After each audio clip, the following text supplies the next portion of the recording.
우리 목사님 박수로 환영하면서 귀한 말씀 듣겠습니다.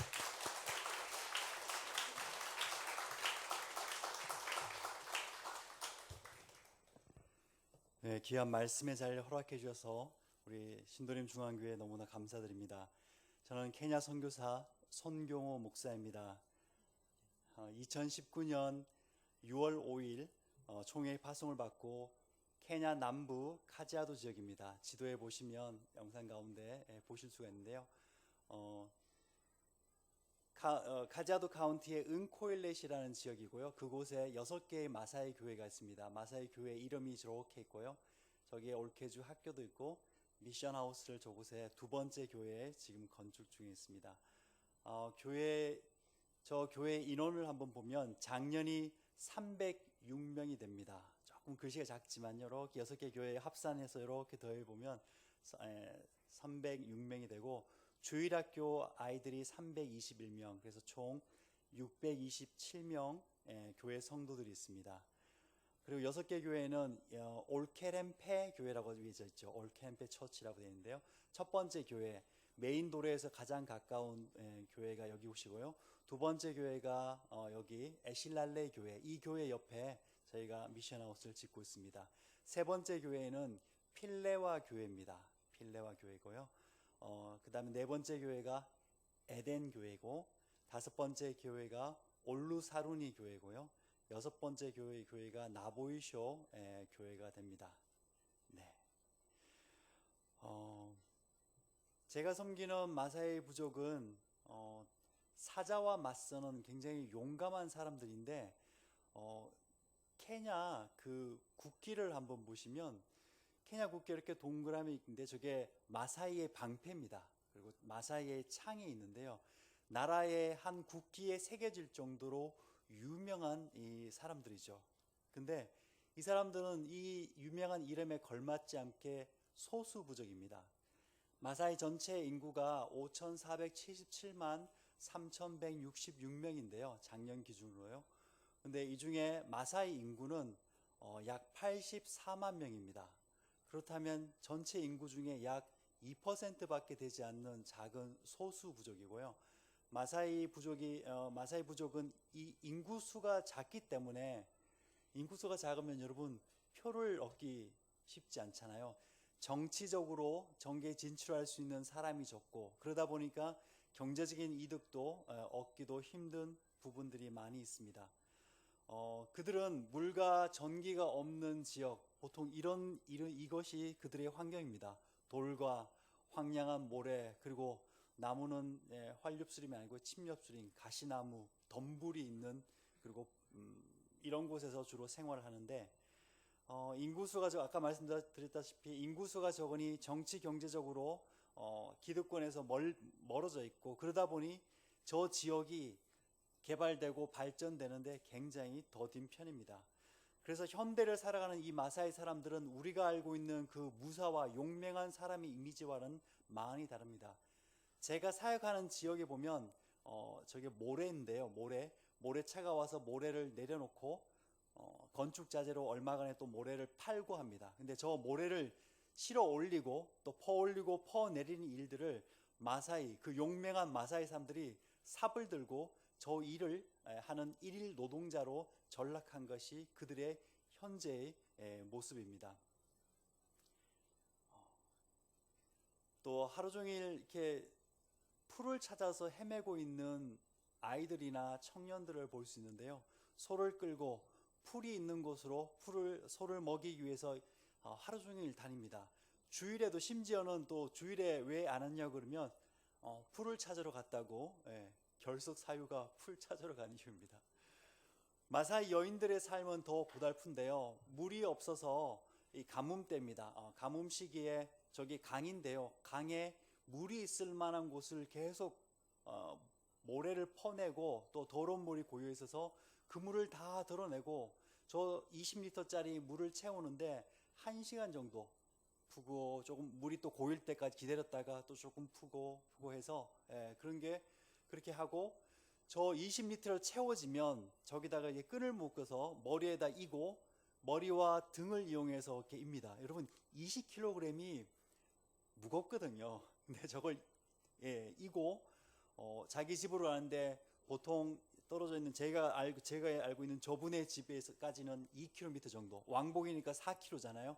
저걸 하루에 3번, 4번 정도 물통을 치고 날라야 겨우 며칠 동안 가족이 먹을 수 있는 물을 얻는 것이 보통 노멀한 마사이 여인들의 생활입니다.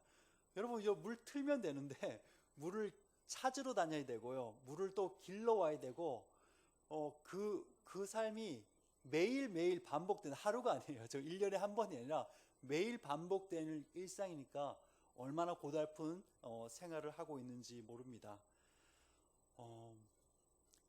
어느 날 저희가 건축을 하고 있는데 자꾸 사람들이 찾아옵니다. 물 좀 달라고. 저희가 물탱크를 가져다 놓고 건축을 하려면 물이 있어야 되잖아요. 시멘트도 비벼야 되고 여러 가지 물이 필요한 상황인데 사람들이 물 좀 달라고 해서, 그래요, 날을 정합시다 해서 한 날을 정해서 다 오세요, 한꺼번에 다 나눠드릴게요 해서 많은 사람들이 와서 물을 나눠 갔습니다. 건축보다는 물을 나눠주는 게 선교적으로 더 도움이 될 것 같아서 어느 날을 정해서 했고요. 또 어떤 때는 교회에다가 주일날 오실 때 물통을 가지고 오십시오. 교회에도 물통이 있거든요. 그래서 교회 물탱크에다가 물을 다 채우고 물차를 부르면 됩니다. 물차를 불러서 물을 채우고 사람들이 예배를 드리고 가져갈 수 있도록 했습니다. 남자들은 하루 종일 먼지 풀풀 날리는 길을 걷고 풀을 찾는 일상과 또 앙상한 나무를 흔들어서 겨우 염소를 먹일 만한 조그만 열매를 떨어뜨리는 일상, 그리고 여자들은 날마다 흙을 파고 물을 찾는 것이 그들의 일상인데요. 지역마다 비가 내리는 양이 다르겠지만 이 케냐 지역은 우기가 2번 있습니다. 3월부터 5월까지, 11월부터 해를 넘기고 1월까지. 그런데 12월이 돼서도 비가 오지 않는 겁니다. 비가 내려야 풀이 자라고, 풀이 자라야 자신들이 기르는 이 소와 염소의 먹이를 찾을 수 있을 텐데 그렇지 않으니까 너무나 힘들고, 또 그럴 시기에 건초를 사게 되거든요. 건초를 사는 건 가뭄 때 보통 사는데 가격이 많이 올라갑니다. 한 베일, 한 상자라 그러는데 한 베일이 380 실링, 우리나라 돈으로 4,000원 정도인데요. 별로 비싸지 않다고 하는데 하루 종일 일하는 품삯이 600실링입니다. 그러면 하루 종일 일해서 소 먹이 하루 10마리가 먹을 분량이 되는데 10마리가 먹을 하루 분량을 하루 종일 일해서 벌면 얼마 남지 않죠. 가족도 먹어야 될 것도 있으니까. 그러니까 저축이란 개념도 없고 계속 일상이 이런 빈곤의 시간들이 계속 연결되는 것이 그들의 일상입니다. 소가 죽어갈 때 어떻게 죽냐면 주저앉습니다. 주저앉아 있는데, 그래서 사람들이 나무를 그 소 다리 사이에 끼워서 이렇게 양쪽에서 받쳐들고 일어서라고 이렇게 세워줍니다. 또 이렇게 세워주면 격려를 받고 또 일어나는데요. 그렇지 못한 소들은 앙상한 뼈를 가진 채로 아사해서 마사이 지역에 가면 이렇게 소의 그 사체들이 질비한 것이 도로가에서 흔히 볼 수 있는 풍경들입니다. 메인 도로에서 오프로드로 5km 정도 들어가면 있는 그 에실랄레 교회 옆에 지금 미션하우스를 짓고 있는데 저렇게 함께 기도하고 교회를 그곳에 미션하우스 건축을 시작했습니다.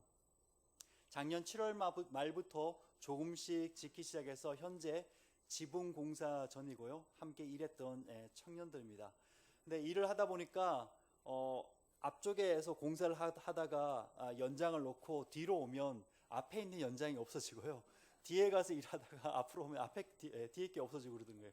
안 되겠다 싶어서 외부 펜스를 쳤습니다. 이렇게 폴대를 심고 시멘트 공구를 하고, 저게 지금 철조망이 잘 보이진 않는데 가시 철사로 700m죠. 700m를 둘러친 작업까지 마쳤습니다. 물과 전기가 없는 곳이지만 지혜를 모아서 해결하고 이곳에서 그들과 함께 살아내기를 준비하고 있는데요.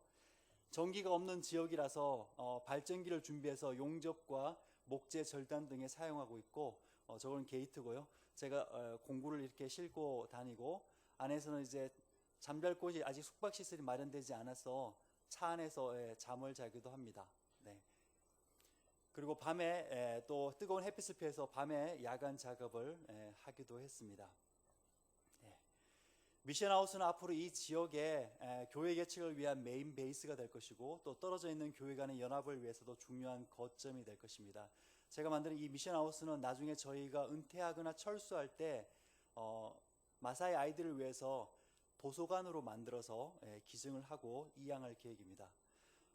최근 저희 미션하우스 옆에 운동장이 이렇게 크게 있는데요. 저 운동장에서 마사이 청년들이 축구를 참 좋아하는데 아이들이 축구 대회를 개최해달라고 해서 그 에실랄레이 교회가 주관하도록 해서 9개 팀이었군. 요건 아침 일찍 모인 모습이고요. 150명 정도 청년들이 참여해서 축구 대회를 이틀 동안 했습니다. 팀이 많다 보니까 이렇게 했고요. 저기 우승컵도 만들어줬는데요. 저 이 팀이 우승을 했습니다. 마사이 문화의 특징이 뭐냐면 모이기를 참 좋아해요. 그래서 모이기 좋아하는 이 연합하는 그 문화가 복음 전파에 큰 도움이 됩니다. 미션하우스를 건축이 한참일 때 현지 목회자로부터 연락이 왔습니다. 한 20분 거리에 떨어진 곳에 시피테이트라는 노인이 있는데 그 노인이 자신의 땅 4에이크를 기증했다는 겁니다. 1에이크가 200m 곱하기 200m거든요. 4에이크니까 굉장히 크잖아요. 굉장히 넓은 이 지역인데 현지 교단에 기증을 했다 말씀하길래 왜 기증했는지 그를 한번 만나봅시다라고 해서 그를 만나봤습니다. 시피테이트 노인이고요. 아내가 4명이 있었는데 1명은 죽고 3명만 지금 현재 있고 이제 인생의 말년에 자기가 이제 제게 얘기하는 겁니다. 저는 한때 이 사람이 알코올 중독자였대요. 근데 이제 자신의 삶을 돌아보고 또 가족을 다 돌아보니까 자기도 교회를 다니고 싶은데 이 지역에는 교회가 없으니까 교회를 좀 세워달라고 얘기를 하더라고요. 자기가 땅을 기증할 테니까. 그래서 개인 교회를 세워줄 수 없는데 라고 하면서 주변을 좀 찾아보니 이 지역에 4km 안에 반경 안에 10가정이 있더라고요. 10가정을 위해서 교회를요. 근데 보통 한 가정이 적게는요, 진짜 적게는 10명이고요. 많게는 20명에서 30명이 이 가족입니다. 예. 아내가 많기도 하고 또 자녀를 또 많이 낳기도 해서 가족, 형제 자매가 많아서 그래서 주변에 이웃들도 있고 하니까 교회를 세우도록 같이 그러면 기도합시다라고 해서 그들과 함께 시작을 했는데요. 이 6개 교회, 저희가 지금 지어져 있는 6개 교회 성도들과 함께 작년 10월 30일 날 헌신 예배를 드렸습니다. 우리 헌신합시다. 그래서 그 시피테이트 노인이 자기 염소 3마리를 바치고 같이 찬양도 드리고 저 땅에서 5시간 동안 같이 예배를 드렸습니다. 그는 세례 교육을 참여했고요. 세례 교육을 12월 24일 토요일 날 참석했고 12월 25일 주일 날 세례를 받았습니다. 현지 저기 보통 이 강단 밑에 저희가 이렇게 파두었거든요. 그래서 거기다 물을 채우고 지금 물 속에 지금 들어가려고 하는 겁니다. 보통 저들이 세례를 받았다는 것은 침례를 의미하거든요. 그래서 침례를 하고 세례를 받았습니다. 네. 6개 교회를 가만히 보면 6개 교회가 지어지기 전에는 아까 그 시피테이트 노인 옆에 있던 광야처럼 아무것도 없는 황무지였잖아요. 황무지에 교회를 세우고 교회를 세우니까 사람들이 예배 드릴 수 있는 처소가 되고 그곳에서 하나님께 예배를 드리는 모습을 볼 수가 있는데요. 그 10월 30일 예배 때 제가 이렇게 말씀을 전했습니다. 여러분, 우리는 눈에 보이는 교회를 중요하게 생각합니다. 물론 그것도 중요하지만 주님께서는 우리 자신이 주님을 모시고 성전이 되길 원하십니다. 한 사람 한 사람이 온전한 교회가 되어가도록 주님 앞에 나아간다면 우리가 원하는 교회는 이미 완성된 것입니다. 이제는 그 좋은 리더, 그리스도의 제자된 이들을 그 교회에 세우길 함께 기도하고 있습니다. 여러분, 믿을 수 없으시겠지만 저에게도 긴 앞머리가 제 왼쪽 눈을 다 덮어서 그냥 고개만 까딱해서 이 머리를 정리하던 청소년 시절이 있었습니다. 네, 맞습니다. 지금은 불가능하죠. 근데 그 청소년 시절에 여러분 주찬양, 컨티넨탈 싱어즈, 다윗과 요나단, 예수 전도단 이 찬양 테이프로 된, 요즘은 CD도 없잖아요. 근데 예전에 찬양 테이프가 나왔었고, 그 새로운 찬양 테이프가 나오면 그 찬양을 듣고 또 그 찬양을 함께 부를 수 있는 찬양 집회를 너무나 사모하고, 여름만 되면 청년들과 함께 그곳에 찬양 집회에 가는 것이 참 기쁨이었는데요. 청소년 시절에 저희 포항 지역에, 제가 고향이 포항 영덕 지역입니다. 그런데 그곳에 찬양 집회가 많았는데, 그 찬양 집회에 참석하면 마지막 거의 순서는 항상 그렇잖아요. 자, 이곳에 세계 선교를 위해서 마음과 뜻을 정하신 분들, 정한 학생들 일어나십시오. 그러면 나도 모르게 어김없이 일어나 있는 저 자신을 발견했었습니다. 그런데 그게 저에게는 마음의 숙제처럼 굉장히 많이 남아 있었습니다. 예전에 되게 오래됐죠. 전기 후기 이렇게 막 시험 치던 때가 있었거든요. 근데 그 후기 시험에 제가 한국 외국어대학교 아프리카학과에 지원했습니다. 근데 안 됐어요. 그래서 하나님 너무 감사합니다. 제가 선교사를 단순한 생각이었죠. 아프리카 선교사를 되려고 하면 아프리카 학과를 가야 되구나라고 단순히 생각하던 그 고등학생이 저는 안 해도 되는 거군요. 하나님, 제가 지원했는데 노력했는데 안 되었으니까 저는 이 길을 가지 않겠습니다라고 제 자신의 삶을 깔끔하게 정리를 했습니다. 단순하고 명쾌하게 제 삶을 정리했죠. 그런데 그 이후에 항상 제게 질문이 뭐냐면, 혼자 된 그 조용한 혼자 된 그 시간 되면 의미 있는 삶을 살고 있는가, 손경호? 제게는 늘 이 질문이 생겼습니다. 군대를 갔죠. 근데 군복무를 하면서 그 칼바람을 맞으면서 초소에 있을 때 근무했으면 앞에 의미 있는 삶을 살고 있는가? 40대가 되어서 너는 후회하지 않는 삶을 살겠는가라는 질문을 계속 저에게 주시는 겁니다. 그래서 그러면 제가 다시 공부하겠습니다. 그래서 시험을 보겠습니다 해서 신학교와 또 그렇지 않은 학교를 했는데, 신학교가 먼저 발표가 났는데 합격이 된 겁니다. 그래서 목사가 됐죠. 안수를 받고 8년이 지났습니다. 안수를 받고 목사의 삶을 제대로 살고 있었는데 다시 그 질문이 시작됐습니다. 복음에 대한 야성이 너에게 있는가? 어떻게 보면 편안한 삶일 수도 있지만 힘든 삶일 수도 있지만 그 가운데서도 즐거움을 찾으면서 잘 살고 있다고 생각했는데, 매너리즘에 빠져있는, 신앙의 매너리즘에 빠져있는 저 자신을 발견하고 다시 기도하기 시작했습니다. 하나님, 제가 무엇을 하면 좋겠습니까? 하나님, 어떻게 살면 좋겠습니까? 무엇을 하면 하나님께서 기뻐하시겠습니까? 새벽 기도를 드릴 때 그렇게 늘 질문을 드렸습니다. 그분의 대답은 이거였습니다. 복음을 전하는 것과 너 자신이 복음대로 사는 것이다. 저는 고민했습니다. 이미 저는 목사이고 또 이미 복음대로 살고 있다고 지금 생각하고 있는데 이건 틀린 겁니까? 저의 착각이었습니다. 그런 척하는 신앙생활을 하는 것이지 어쩌면 복음 그 자체의 삶을 살고 있지 않다는 결론에 가깝게 도달했습니다. 이 두 가지가 정말 다른 것이었습니다. 계속 그런 고민을 가진 가운데 저희 교회의 오후 예배 설교자로 네팔 선교사님 오셨습니다. 그분이 좀 느리게 말씀하셨는데요. 저는 저의 인생을 생선에 비유하고 싶습니다. 머리, 몸통, 꼬리가 있다면 저는 제 인생의 중반부인 이 몸통을 하나님 앞에 드리길 원합니다. 생선의 몸통은 가장 가치 있고 가장 중요하고 가장 의미 있고 가장 최고의 것입니다. 제 인생의 40대는 그런 의미입니다. 저는 40대에 네팔 선교사를 지원했습니다. 인생의 몸통이 40대라는 그 표현이 제게 와닿았습니다. 나이가 중요하지 않지. 맞아. 마음과 태도가 중요하다. 그런 가운데 그러면 선교를 조금 더 공부를 해보자 라고 생각하면서 미국으로 가자, 유학을 가자라고 준비하고 있었는데 케냐에서 전화가 왔습니다.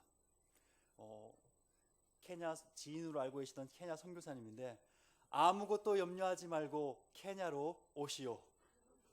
전화를 끊으셨어요. 전화를 끊고 자료를 좀 찾아봤습니다. 케냐 선교사 찾아보니 어떤 분은 팔에 총을 맞고 어떤 분은 다리에 총을 맞고 어떤 분은 저한테 전화하신 분은 턱에서부터 이마로 총알이 간통했는데 지금도 살아계신 분인데요. 그분이 그런 분들이 계시더라고요. 여보, 케냐엔 총이 있네. 괜찮겠어? 라고 물어봤습니다. 아내가 말없이 있다가 담담하게 이야기합니다. 저도 인생의 몸통인 40대를 하나님 앞에 바치고 싶습니다. 아무것도 생각하지 말고 오라는 그분의 말씀이 하나님의 음성같이 들립니다. 그런 하나님이 총 맞게 하시겠습니까? 만약 맞으면 순교자가 되니까 더 좋지요.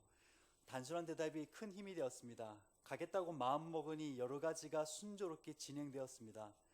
인생의 몸통을 드릴 수 있는 기회가 생겨서 더욱 감사했었습니다. 선교의 현장 가운데 3년 반 동안 있으면서 선교가 과연 무엇일까? 선교사인 저는 계속 또 생각하게 되더라고요. 총회에서는 선교를 직접 사역과 간접 사역 두 가지로 나눕니다. 직접 사역은 교회를 개척하거나 교회를 건축하거나 또 복음을 전도하거나 복음을 전파하고 전도하는 일, 이걸 직접 사역이라고, 간접 사역은 그들의 학교를 세우거나 병원을 세우거나 교육이나 구제나 봉사를 하면서 복음의 접촉점을 만드는 일들을 하는 것을 간접 사역으로 합니다. 저희 사역들도 이 두 가지 큰 범주에서 이루어져 있었지만 무엇이 선교인가 라는 부분을 3년 반 동안 생각하면서 또 아내와 이야기하면서 나눈 것이 한 가지 있습니다. 그것은 뭐냐면 선교는 하나님께서 하나님이 하시는 일을 그저 곁에서 지켜보는 것이 선교라 생각합니다. 하나님께서 하시는 일을 하나님 곁에서 우리가 내어드리고 그분이 하실 수 있도록 지켜보는 것이 선교라 생각합니다. 여러분들도 하나님께서 하시는 일을 그저 옆에서 지켜보고 계신 거라면, 그리고 내어드리고 있는 것이라면 그것은 바로 선교, 하나님의 선교에 여러분들이 동참하고 있다는 것입니다. 하나님께서 하시는 일을 내가 주도하지 않고 내어드리며 그분이 어떻게 행하실지를 볼 수 있는 시야는 주님을 날마다 인식하는 삶입니다. 진정 선교의 삶을 사는 모습입니다. 오늘 우리가 함께 읽은 이 본문 요한복음 15장 16절의 말씀은 세계 여러 나라로 향하는 선교사들의 파송장에 쓰여 있는 성경 구절입니다. 저도 그 성경 구절을 받았고요.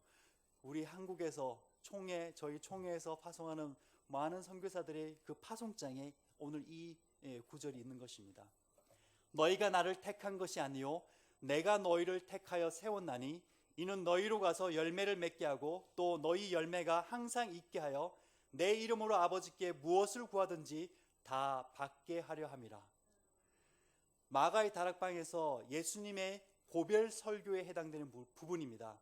앞으로 십자가에서 죽으시고 부활하셔서 제자들을 떠나가시면서 이 남아있는 제자들, 그 제자들을 향하여 주님께서 당부와 격려의 말씀을 주고 계신 가운데 오늘 이 15장 본문이 포함되어 있었다는 것입니다. 내가 너희를 선택하였다. 여러분, 이 선택하셨다는 것, 이것은 어떤 의미일까요? 건축을 하는 동안 매일 아침마다 저희 건축 현장 그 문 앞에 매일마다 그 청년들이 와서 저 일하고 싶어요라고 쭉 기다리고 서 있습니다. 그러면 제가 오늘은 5명이 필요합니다 하면 5명, 이렇게 6명 이렇게 선택을 하는데요. 그들의 상황이 참 딱해서 없는 일거리도 만들어서 그들에게 줍니다. 왜냐하면 그들이 일하고 난 다음에 하루 600실링 벌었잖아요. 근데 와서 미스터 손 자기 오늘 받을 그 돈을 자기를 주지 말고 좀 이렇게 송금을 해달라고 합니다. 거기는 핸드폰으로 이렇게 돈을 보낼 수 있거든요. 그래서 어디 보내줄까 그러면 학교에 보내달라고 합니다. 너 학생이냐고. 아닌데 내 동생이 학교를 다니는데 그 동생의 학비를 자기가 내고 있으니까 좀 보내달라고. 그래서 그 학생은 그 청년은 매일 와서 일 마치고 제가 학비를 계속 보내주는 거죠. 거기는 조금씩 낼 수 있는 제도가 있거든요. 그래서 분납해서 매일마다 냅니다. 또 어떤 친구는 너무 피곤해 보여요. 야, 너 일할 수 있겠냐 오늘? 그러니까 일할 수 있대요. 그러니까 어제 뭐 했냐? 그러니까 잠 안 잤대요. 잠을 안 자고 뭐 했냐고.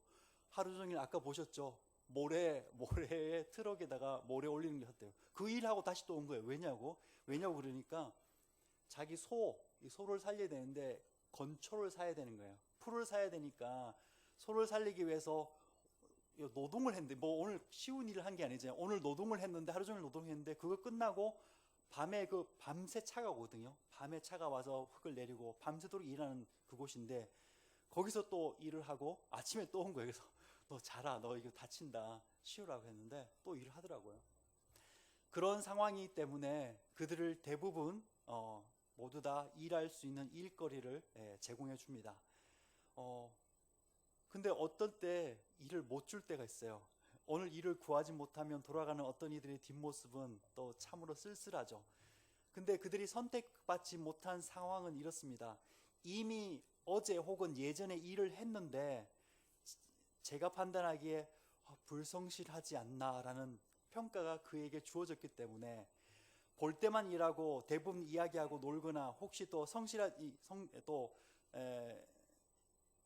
대부분 이렇게 시간을 그냥 보내거나, 딱 봤을 때 딱 보이잖아요. 이거 놀고 있구나라는 생각이 들면 다음에 제가 안 뽑아주지 않는 겁니다.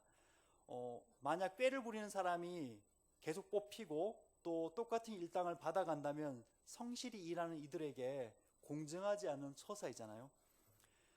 일을 시켜보면 그 사람이 어떤지 알 수 있습니다. 사람 일을 시켜보면 어떤 사람인지를 알 수 있고 성격도 알 수 있는데, 그들은 선택받으려 하지만 저는 그들을 더 이상 선택할 수가 없었습니다. 하지만 그들의 상황이 어려운 걸 알고 이런 힘든 일을 해보지 않아서 그러겠지 하며 한번 선택하지 않아도 다음에 오면 또다시 그런 기회를 줍니다. 그런데 또 그러는 거예요. 근데 밤이 되면 그 사람이 생각나는 겁니다. 너는 잘했냐고, 너는 열심히 일했냐고. 저도 열심히 일했지 않습니까? 넌 잘하지 못했는데도 너는 선택받았지 않느냐. 그래서 제가 열심히 일하지 않습니까, 주님? 아니, 나는 네가 돌려보낸 그 아이도 나는 선택했다.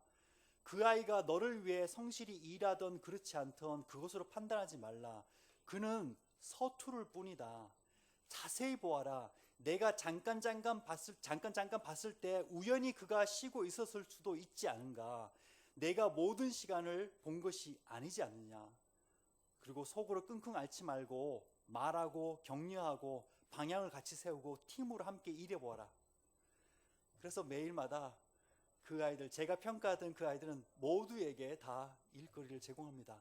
매일 문 앞에서 그들은 선택받고, 딱 선택받으면 표정이 확 바뀌고 너무 기뻐하는 겁니다. 오늘 일할 수 있고 오늘 내가 돈을 이미 버는 것처럼 그렇게 기뻐하며 그들은 당당해야 합니다.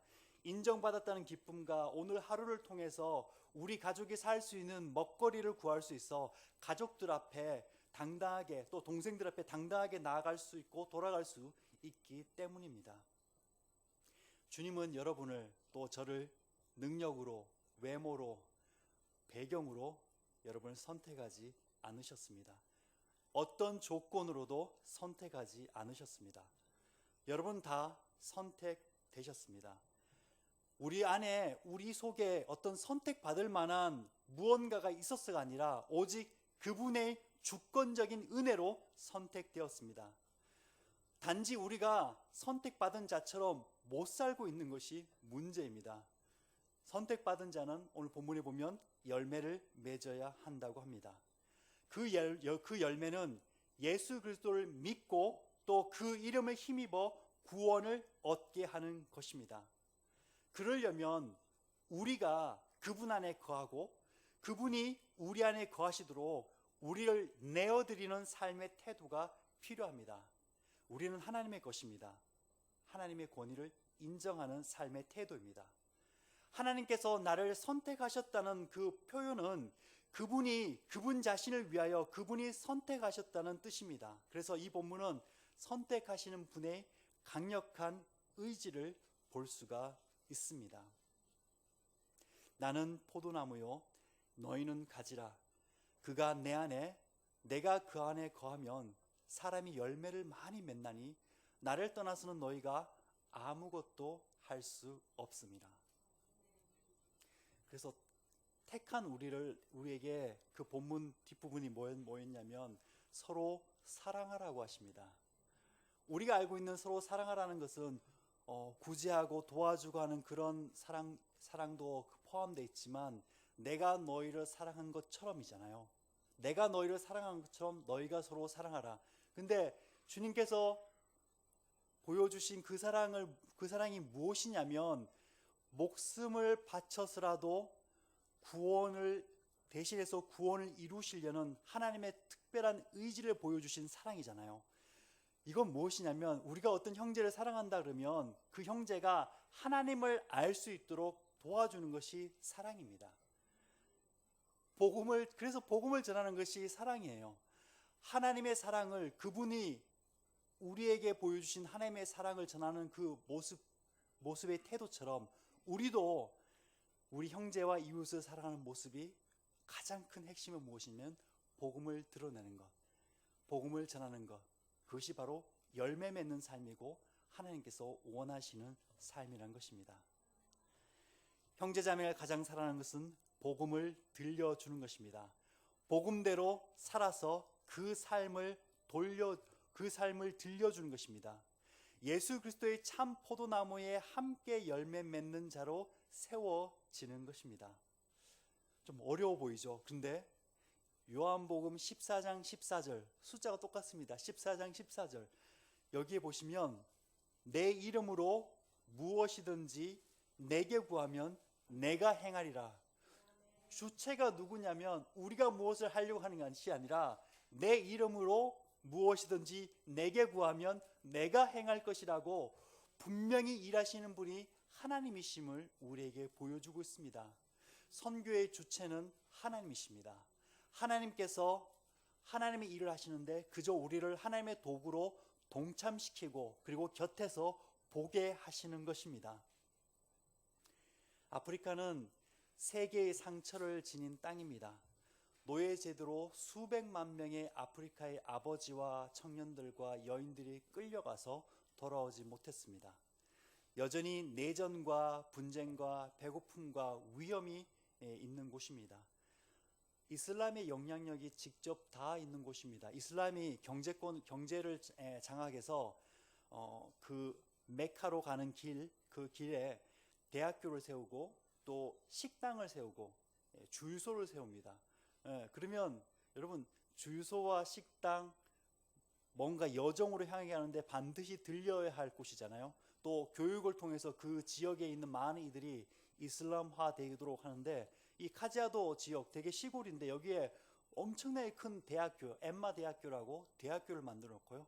가보면 여기도 이슬람인이 하는 곳이네. 여러 분들이 많이 있습니다. 이슬람 법이 통과되어서 그들이 그 법의 보호 아래서 이제는 마음껏 생활할 수 있는 것이 이미 케안 땅에 정착되어 있는 그들의 현실이죠. 하지만 이곳에서도 하나님께서는 하나님의 선교를 행해 나가시고 또 많은 이들에게 여호와 하나님이 살아계심을 보여주고 있음을 선교의 현장 가운데 분명히 보고 있습니다. 그리스도의 마음은 아프리카 땅의 많은 이들이 복음으로 돌아오도록 선택하셨습니다. 하나님께서 여러분을 선택하셨듯이 아프리카를 선택하셨고 아프리카의 굉장히 그 적은 소수 민족인 이 마사이 사람들도 선택하셔서 여러분 마사이 사람들이 우리는 금요철에 하잖아요. 거기는 뭐 다는 아니겠지만 제가 사역하고 있는 그 에실랄레 교회 그 교회의 사람들은 토요철야를 합니다. 토요일 날 밤 10시에 모여서 새벽 1시까지 철야 예배를 드리는 거죠. 밤새도록 같이 엎드려서 예배드리고 그 사람들의 모습이 흔히 다 하나님 앞에 그냥 엎드리는 겁니다. 흙바닥에 다 모든 몸을 붙이고 그들이 하나님 앞에 울면서 기도하고 아쉐 엔카이 하나님 감사합니다라고 그들이 날마다 고백하고 나아가는 모습이 그들의 지금 삶의 현장의 모습입니다. 여인들은 많은 이들은 비가 내리게 해달라고 비를 그들의 생계가 달려있는 그들의 삶의 모습이기 때문에 비를 간구하면서 날마다 기도하고 있고요. 우기이지만 여러분 우기라고 해서 매일 비가 오는 게 아니라 우기인데 일주일에 한 번이나 두 번 정도 겨우 비가 조금 부슬부슬 내리는 정도인데 많은 비가 내려야 그 지역에 풀이 자라고 또 생명이 살 수 있도록 그 지역의 소들이 또 가축들이 살고 사람들이 살아갈 수 있는 여건이 되는데 환경적으로 어렵기 때문에 그들이 날마다 부르짖는 것이 비가 내리게 해달라는 것이 그들의 간절한 기도 제목입니다. 근데 그 마사이 사람들이 하나님 앞으로 돌아오도록 아직도 많은 이들은 교회의 그 목회자들은 좀 젊은 사람들이에요. 근데 마사이는 여전히 그 장유유서처럼 좀 어른들의 그 문화들이 있어서 자기보다 나이 어린 사람이 권위가 올라가는 것을 인정하지 않는 것이 약간 남자들의 태도적인 문화죠. 그래서 교회는 여성이 2배에서 4배 정도 많고 남자의 숫자가 적습니다. 특별히 남자들을 위해서 기도를 많이 해주셔서 그들이 하나님께로 돌아올 수 있는 어떤 그런 계기가 될 수 있도록 그래서 저도 준비하고 그렇게 기도하고 있습니다. 여러분, 우리의 힘으로는 할 수 없습니다. 말씀드린 것처럼 내 이름으로 내게 구하면 내가 행할 것이라고 하신 그 주님의 음성이 여러분과 저에게 주는 도전이고 메시지일 줄 압니다. 케냐의 많은 부족이 또 특별히 마사이가 여호로 하나님께로 돌아오도록 그렇게 기도하고 있는데요. 사진을 하나 보여드리고 싶습니다. 여기가 황무지 같은 저 운동장인데요. 여러분, 저 길을 딱 걸으면 모래가 되게 이렇게 먼지죠, 먼지. 여러분, 여기 우리 미세먼지죠. 우리 초미세먼지가 엄청 많습니다. 근데 저기는 초거대 먼지가 되게 많습니다. 엄청난 조금만 걸어도 먼지가 많을 거예요. 밤에 이렇게 뭐 씻을 물이 많이 없어서 이렇게 물티슈 같은 게 있으니까 물티슈로 이렇게 닦아내면 닦아도 피부 속에 들어가 있어서 계속 몇 번이나 이렇게 닦아내도 거기에 남아 있는데요.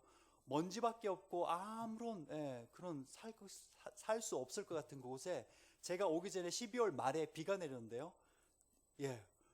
제가 깜짝 놀랐습니다. 아니, 저 갈색이 어떻게 이렇게 녹색으로 바뀌어질 수 있는지, 그리고 아무것도 없어 보이고 아무것도 자랄 수 없어 보였던 그곳에 풀이 자라는 모습을 보고, 이건 전이고요. 아까도 후고, 또 다음 거 보여주시면, 제가 너무 신기해서 가까이 가서 찍었습니다. 이건 무슨 풀인지, 이게 어떻게 자라지?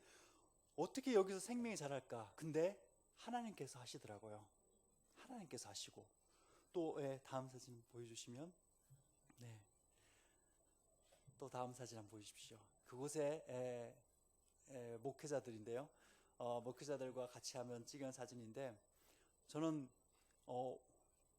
복음의 황무지 같은 그곳에 교회가 세워지니 이렇게 믿음의 리더자가 세워질 수 있어서 그곳에서 하나님을 외치며 하나님께 감사할 수 있는 예배자들이 많이 생겨났다는 것이, 저 교회가 이제 10년 정도 되는데, 10년 전에는 이곳이 아까 그곳처럼 아무것도 없는 흩어전인데 어떻게 이럴 수 있을까? 이것은 다 하나님께서 하시는 일이라 생각이 듭니다. 그곳에 작은 학교가 있습니다. 올케주 학교라고 있는데요. 이 올케주 학교에 다니는 학생들이에요. 이 학생들과 함께 그들이 필요한 저 교과서를 공급하고, 학교인데 교과서가 하나도 없더라고요. 그래서 교과서를 사주고 같이 공부할 수 있도록 하고, 아이들의 사진을 한 장 찍어줬는데요. 교복을 맞춰주는데 선생님이 아이들 치수 좀 제조해 주십시오라고 하니까 애들 옷을 길게 한 벌밖에 없을 거니까 길게 해가지고 오랫동안 입을 수 있도록 치마인데 발끝까지 오도록 이렇게 했고요. 아이들의 표정이 이렇게 돼 있죠.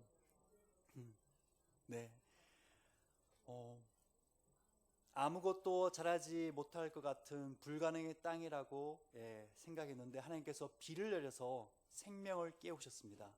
저는 하나님께서 이 복음의 비를 내려주셔서 이 아이들이 이 지역 가운데 하나님의 리더로 온전히 자라고, 경제적으로 기득권이 없고 또 정치적으로 기득권이 없는 이들이 하나님께서 특별히 만져주셔서 이들이 이 아주 작은 소수이지만 이들이 하나님을 믿고 그 어떤 부족보다도 하나님을 온전히 섬기는 믿음의 용사, 믿음의 무사들이 되기를 저는 간절히 기도하고 있습니다.